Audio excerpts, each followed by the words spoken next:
नमस्कार दोस्तों, मैं आपका दोस्त डॉक्टर राजीव कुमार शर्मा वेलकम करता हूं हमारे चैनल ब्यूटीफुल माइंड क्लिनिक में। और आज मेरे साथ हैं सारिका बिसारिया मैम, जो कि साइकोलॉजिस्ट हैं एंड स्पेशल एजुकेटर। नमस्कार दोस्तों।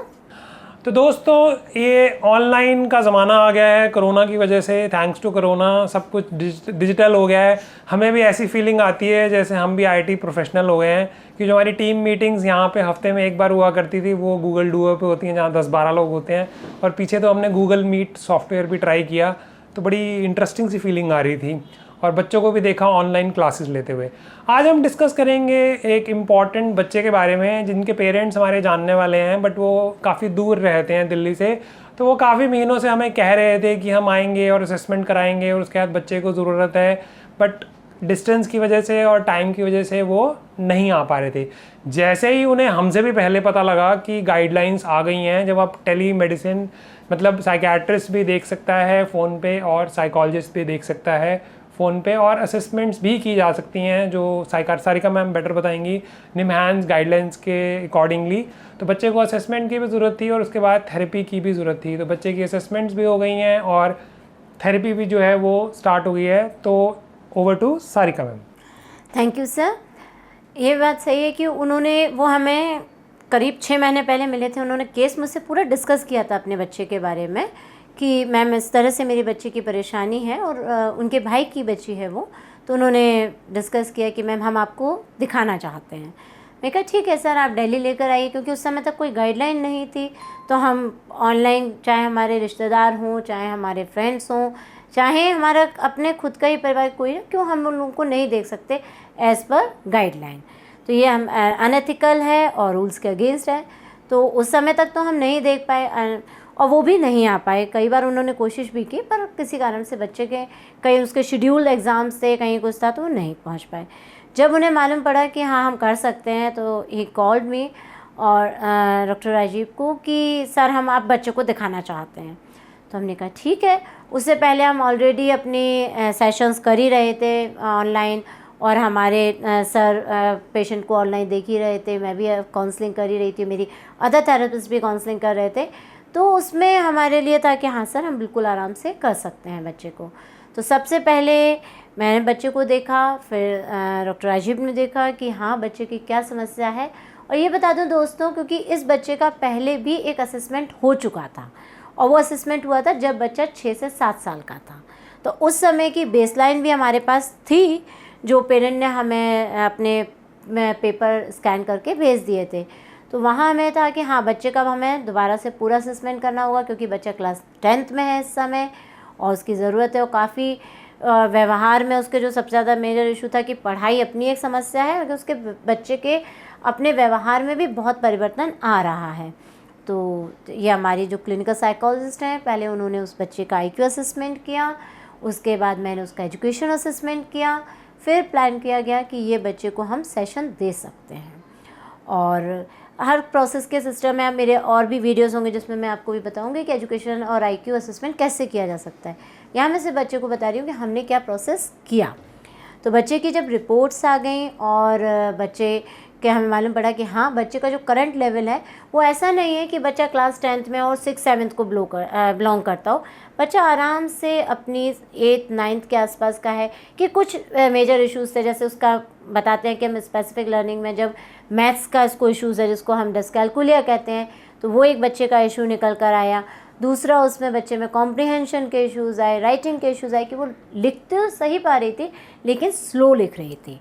क्योंकि जब हम समझेंगे नहीं, जो चीज़ हमें समझने में समस्या आएगी उसको हमें लिखने में भी थोड़ी समस्या होगी। जैसे बहुत साधारण सा एग्जांपल अगर मैं आपको दूं, अगर हम जर्मन क्लास में बैठ जाएं, जर्मन लैंग्वेज की क्लास चल रही हो, और मुझ जैसा व्यक्ति बैठ जाए जिसको जर्मन का स्पेलिंग भी नहीं आती, उस लैंग्वेज की ABC भी नहीं आता, तो मैं भी उसको समझ नहीं पाऊँगी। जब मैं समझूंगी ही नहीं तो मैं उसको लिख भी नहीं पाऊँगी।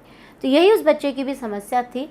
Reading she can do very well, अपनी क्लास के ही अकॉर्डिंग कर रही थी, तो इतना बच्चे के अंदर डिफरेंस नहीं था। जब असेसमेंट की पूरी रिपोर्ट्स हुई, पेरेंट के साथ हमारा बारी मैंने क्लिनिकल साइकोलॉजिस्ट ने, दोनों ने उनको रिपोर्ट एक्सप्लेन करी, और उसके दौरान तक हमारे करीब 5 से 6 सेशन उस पूरी फैमिली के साथ हो चुके थे। बच्चे के साथ हमारे 4 सेशंस हो चुके थे, तो बच्चा भी हमारे साथ काफ़ी कंफर्टेबल जोन में था। तो पेरेंट का यही कहना था कि मैम हमारे शहर में तो ये है ही नहीं, क्यों ना अब हम ऐसा करें कि हम आपके साथ सेशन कंटिन्यू कराएं। तो मैंने कहा ठीक है मैम, हम कंटिन्यू करते हैं। आज मैं उस बच्चे के साथ स्काइप पर रेगुलर सेशन करती हूँ। वो 4 डेज़ इन अ वीक मुझसे सेशन लेती है। और जैसा कि पहले भी हम बताते हैं कि ये सेशन ऐसा नहीं कि 2 दिन चलेंगे या 2 महीने चलेंगे, थोड़ा सा एक प्रोसेस है, लॉन्ग प्रोसेस है।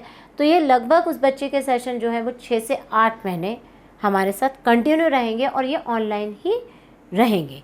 तो इस तरह से दोस्तों, एक हमने दूर बच्चे बैठा हुआ बच्चा जो कि काफ़ी समय से उसके माता पिता भी बहुत परेशान थे, वो आने की भी हमारे पास कोशिश कर रहे थे पर किसी दूरी के कारण वो नहीं आ पा रहे थे अपनी व्यस्तताओं के कारण, पर आज ऐसा संभव हो पाया कि वो बच्चा ऑनलाइन अपने पूरे असेसमेंट को कंप्लीट कराया। पेरेंट के पूरे असेसमेंट के जिस तरीके से हम अपने क्लिनिक पर सारी रिपोर्ट पेरेंट को समझाते हैं, बताते हैं कि बच्चे के साथ क्या हमें करना चाहिए, किस तरीके का इंटरवेंशन करना चाहिए, किस ड्यूरेशन तक करना चाहिए, वही हमने एज ए टेली काउंसलिंग उन पेरेंट को पूरे सेशंस और रिपोर्ट्स एक्सप्लेन करी। और साथ में आज वो बच्चा बहुत कंफर्टेबली क्लास कर पा रहा है।